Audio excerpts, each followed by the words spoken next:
आखिर वो दिन आ ही गया जिसका सबको बेसब्री से इंतजार था। शिव पार्वती के विवाह का शुभ दिन यानी कि शिवरात्रि का पावन दिन। वर वधू दोनों पक्ष इस विवाह को लेकर उत्साहित थे।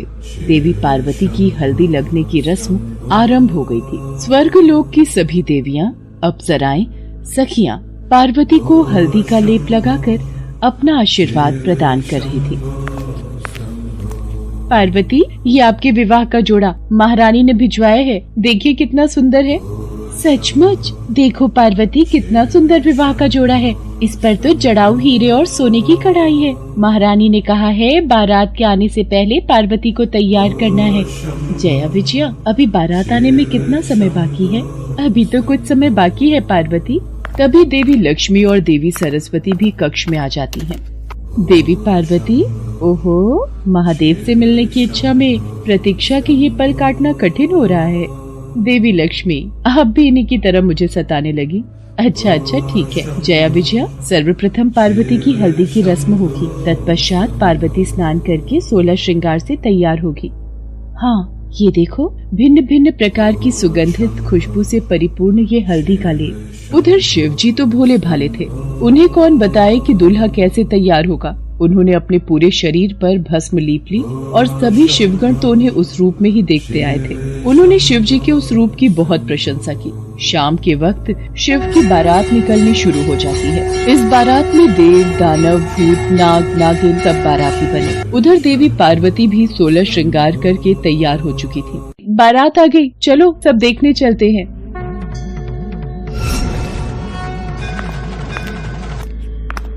पार्वती, महादेव ये कैसा हुलिया बनाकर आ गए हैं। भूत प्रेत पिशाच संग लिए मानो ऐसे ही चले आए हैं।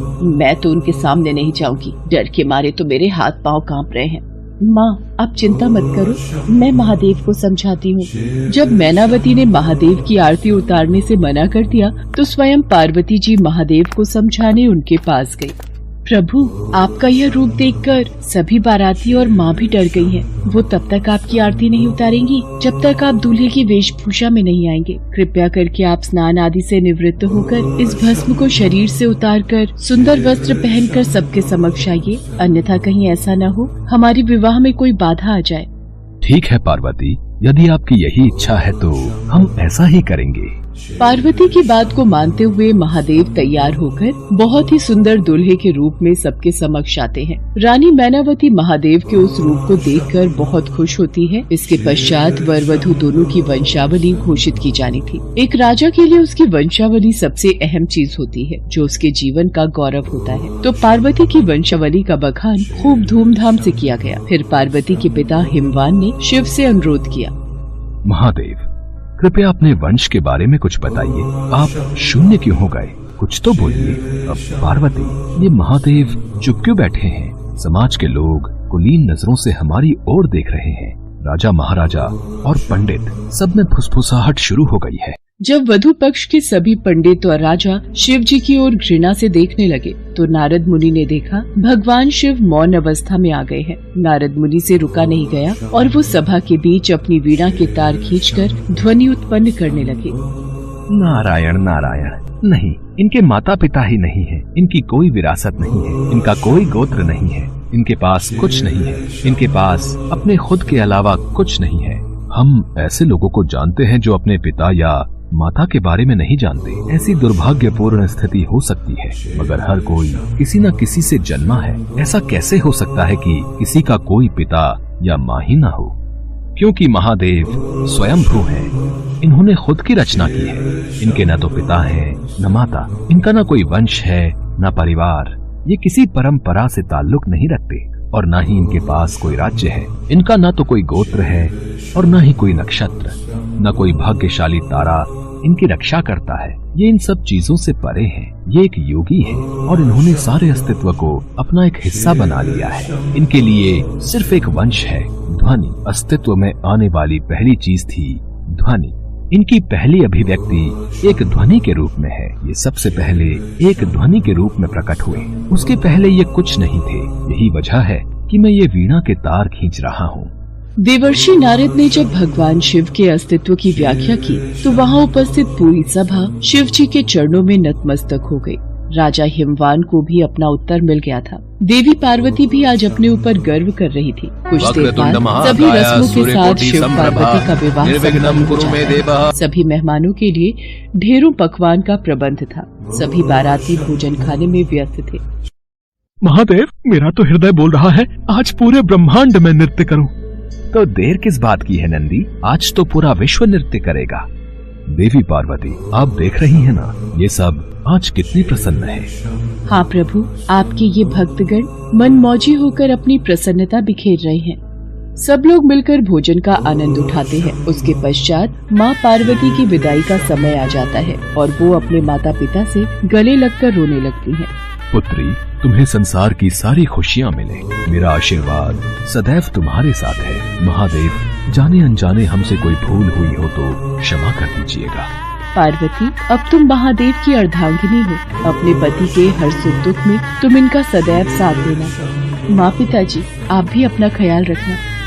राजा हिमवान, पार्वती पर पहला हक आपका है, इसलिए निसंकोच आप कभी भी पार्वती को मिलने आ सकते हैं और पार्वती भी आप दोनों से बिना मिले नहीं रह पाएंगी। इसलिए पार्वती, आप जब चाहें अपने माता पिता से मिलने आ सकती हैं।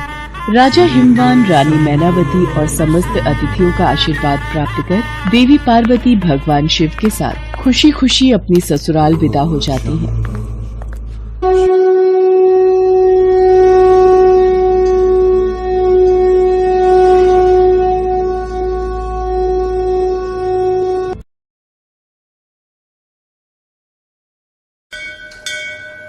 पंडित जेठानंद जी भगवान भोलेनाथ के बहुत बड़े भक्त थे।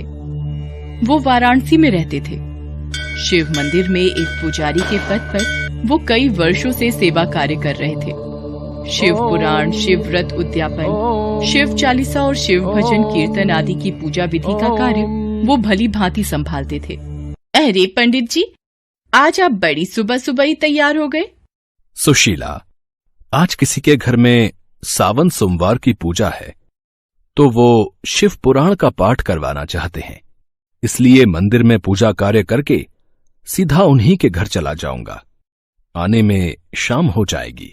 पंडित जी शिव मंदिर में पूजा करके उन लोगों के घर पहुंचते हैं जहां शिव पुराण का पाठ करवाना था। पूजा की तैयारी के बाद वो भगवान शिव के लिए एक आसन लगाते थे और उसके सामने एक त्रिशूल और डमरू स्थापित करके पूजा शुरू करते थे। ये जेठानंद पंडित जी का नियम था। अरे ये पंडित जी, पूजा से पहले एक आसन, ये त्रिशूल और ये डमरू क्यों स्थापित करते हैं भाई? जेठानंद पंडित जी से जब भी पूछते हैं वो यही कहते हैं कि जब वो पूजा करने लगते हैं तो स्वयं भगवान शिव उनकी पूजा सुनने के लिए इस आसन पर विराजित होते हैं। ये तो श्रद्धा भाव है पंडित जी का, तभी तो विश्वास के साथ ये आसन लगाते हैं, है कि नहीं? पंडित जेठानंद पूजा करवा कर घर आ जाते हैं। आ गए आप? चलो भोजन कर लो। अब कल से तो आपको मंदिर में भी समय लगेगा। शिव मंदिर में भक्तों की भीड़ लगनी शुरू हो जाएगी। हाँ, कल शिवरात्रि है तो सभी कावड़िये शिवलिंग पर जलाभिषेक करेंगे। दूर दूर से शिव मंदिर में लोग पूजा करने आते हैं। भक्तों की भीड़ रहेगी कल तो। अगले दिन पंडित जेठानंद सुबह सुबह मंदिर पहुंचते हैं। हाँ, ये प्रभु शिव शंकर का आसन बिछा देता हूँ, फिर पूजा आरंभ करूंगा।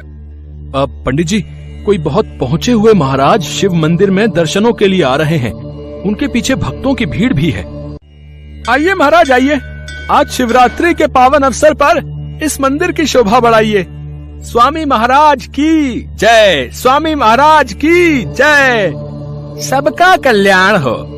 पहले हम मंदिर में थोड़ी देर विश्राम करना चाहेंगे। अच्छा, तो ये आसन हमारे लिए बिछाया है। अति सुंदर, अति सुंदर। क्षमा कीजिए स्वामी महाराज, ये आसन तो मैं भोलेनाथ के लिए सजाता हूँ। वो मेरी पूजा में अपनी हाजिरी देकर उसे संपूर्ण करते हैं। मूर्ख, कभी भगवान भी ऐसे आसन पर आकर बैठ जाएंगे? ये असंभव है। ये तुम्हारा पागलपन है। मेरा विश्वास है, जो कई वर्षों से मैं ये आसन बिछाता हूँ और मुझे पता है भगवान शंकर सदैव मेरी पूजा में इस आसन पर विराजमान होते हैं। अच्छा, तो फिर प्रमाणित करके दिखाओ पंडित जी कि सच में भगवान शंकर इस आसन पर बैठते हैं। स्वामी महाराज, भगवान में आस्था और विश्वास ही हमारी पूजा को सफल बनाता है। इधर उधर की बातें मत करो पंडित जी, मुझे प्रमाण दो कि इस आसन पर शंकर महाराज विराजित होते हैं। मैं भी तुम्हारी भक्ति में शक्ति देखना चाहता हूं कि तुम में भला ऐसा क्या है जो सिर्फ तुम्हारे कहने पर भगवान स्वर्गलोक को छोड़कर यहाँ तुम्हारी पूजा में बैठने आ जाते हैं। स्वामी महाराज, आपको प्रमाण चाहिए तो मुझे कल तक का वक्त दीजिए। पर मैं कैसे विश्वास कर लूं कि पंडित जी आप कोई चालाकी नहीं करेंगे? अगर आपको मुझ पर विश्वास नहीं है तो आप ये आसन अपने पास रखिए और कल जब मैं इसे पूजा के समय यहाँ रखूंगा, बस आप इसे यहाँ से उठाकर कहीं और रख देना, आपको प्रमाण मिल जाएगा। ठीक है, यदि तू सच्चा भक्त होगा तो मैं तेरा सेवक बन जाऊंगा, और यदि तू असफल रहा तो तू इस मंदिर को छोड़कर चला जाएगा। मुझे आपकी शर्त मंजूर है स्वामी महाराज। स्वामी महाराज को आसन सौंपकर पंडित जी घर आ जाते हैं। लोग इस विषय में बातें करने लगते हैं। पता नहीं भाई, अब कल देखते हैं किसकी जीत होगी और कौन हारेगा। भाई, पुजारी जी बरसों से इस मंदिर की सेवा कर रहे हैं, उनको विश्वास होगा भगवान शंकर पर, तभी तो इतनी बड़ी बात कह दी। देखते हैं कल क्या होगा। उधर स्वामी महाराज अपने एक चेले से बातें करने लगते हैं। मुझे पता है, ये पंडित बरसों से मंदिर में चढ़ रहे दान दक्षिणा पर कुंडली जमाए बैठा है। अब इस पंडित की सच्चाई सबके सामने लाने का वक्त आ गया है। स्वामी महाराज, आपने बिल्कुल सही शर्त रखी है। कल इस पंडित का भांडा फूट ही जाएगा। हाँ, फिर तो सब लोग आपकी वाहवाही करेंगे। हाँ। पंडित जेठानंद भी घर आ जाता है। सुशीला पूछती है। पंडित जी उसे सारी बात बताते हैं। सुनो जी, आप तो भगवान भोलेनाथ के परम भक्त हो और भोले भंडारी के होते हुए आपको चिंता की क्या आवश्यकता। हाँ सुशीला, मैंने तो सब कुछ भोले बाबा पर छोड़ दिया है और मैं जानता हूँ वो मेरे विश्वास की लाज जरूर रखेंगे। पंडित जी भगवान शंकर को याद करते हैं। हे भोलेनाथ, हे परमेश्वर, कल आपके भक्त की परीक्षा है और मुझे पता है कि आप मेरी सहायता जरूर करेंगे। अगले दिन पंडित जेठानंद मंदिर पहुंचते हैं। स्वामी महाराज पहले से ही मंदिर में पहुंचे हुए थे। आइए पंडित जेठानंद जी, आप ही का इंतजार हो रहा था। चलिए, ये रहा भगवान शिव का आसन, लगाइए इसे और पूजा शुरू कीजिए। देखें भगवान यहाँ विराजेंगे या नहीं। ओम नमः शिवाय, ओम नमः शिवाय। हे शिव शंकर, यदि मैं सच्चे हृदय से आपका नाम लेता हूँ, यदि मैंने अपने शिव शंभू की सदैव सच्चे मन से पूजा की है, तो मेरे भोलेनाथ आज यहाँ विराजो। हे नीलकंठ, आज यहाँ विराजो। पंडित जी शंकर भगवान का स्मरण करके मंत्र जाप कर रहे थे। स्वामी महाराज तो बस इसी इंतजार में थे कि कब पंडित जी का विश्वास टूटे और वो पंडित जी को झूठा साबित करें।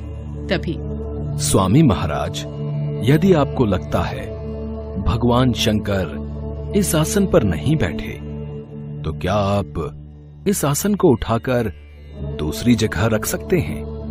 अरे इसमें कौन सी बड़ी बात है, रुको, अभी इस आसन को वहां सामने रख देता हूं। दूध का दूध, पानी का पानी अभी हो जाएगा।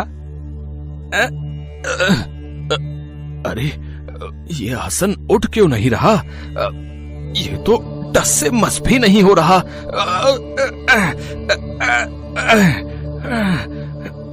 ये असंभव है। अरे मैं तो जोर लगा रहा हूं, ये आसन उठाना मेरे लिए मुश्किल है। तो क्या सचमुच भगवान शंकर इस पर बैठे हुए हैं?